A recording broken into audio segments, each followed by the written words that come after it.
dowladda Soomaaliya ayaa ku guuleysatay gaar ahaan hay'adaha ammaanka inay gacanta ku soo dhigaan guud ahaan shabakadii ka dambeysay weerarkii Hotel Israel ee ay fuliyeen Malaysia ka tirsan kooxda Al-Shabaab kuwaas oo qaraxyo iyo weerar toos ah ku qaaday hotelka Israel oo aan sidaas uga fogeyn madaxtooyada Soomaaliya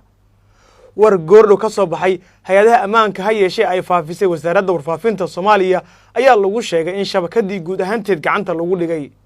war saxaafadeed goordhow ka soo baxay wasaaradda warfaafinta Soomaaliya ha yeeshee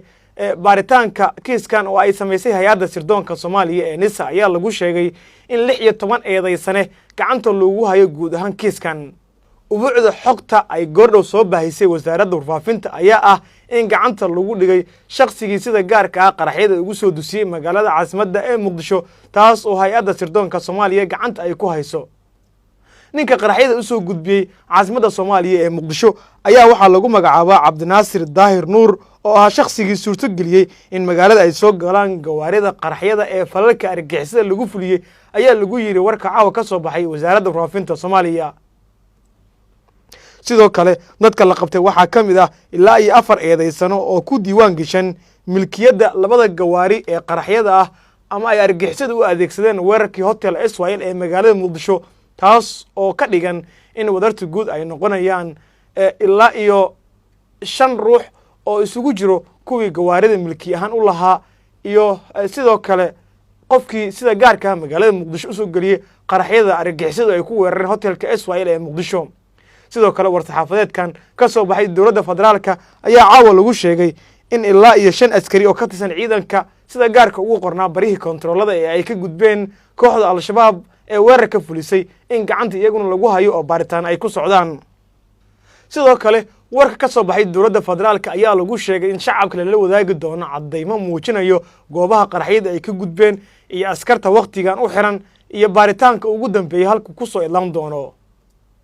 magaalada Muqdisho gaar ahaan hotelka Israel ayaa ku dhawaad in ka badan sanad waxa uu noqday muddo kadib weerar toos oo Malaysia hubeysan oo ka tirsan kooxda Al-Shabaab ay weerar ku qaadaan kolkii magaalada Muqdisho amnigeeda si weyn wax looga bedelay oo hay'adaha ammaanku ay kordhiyeen baaritaanada iyo la socodka dhaqdhaqaaqa guud ee caasimadda Soomaaliya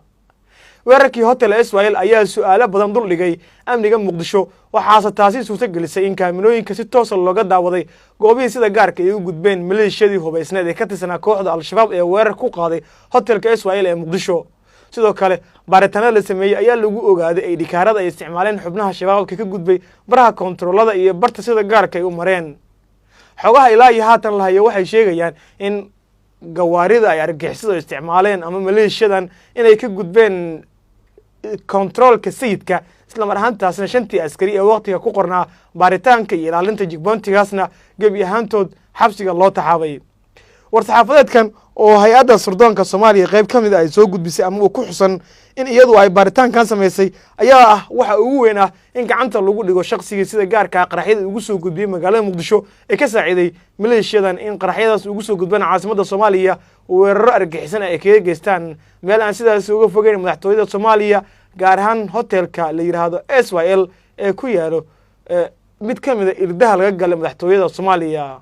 wixii warar ku soo kordho weerarka Hotel Israel halkan ayaan kugu soo gudbin doonaa haddii Alla idmo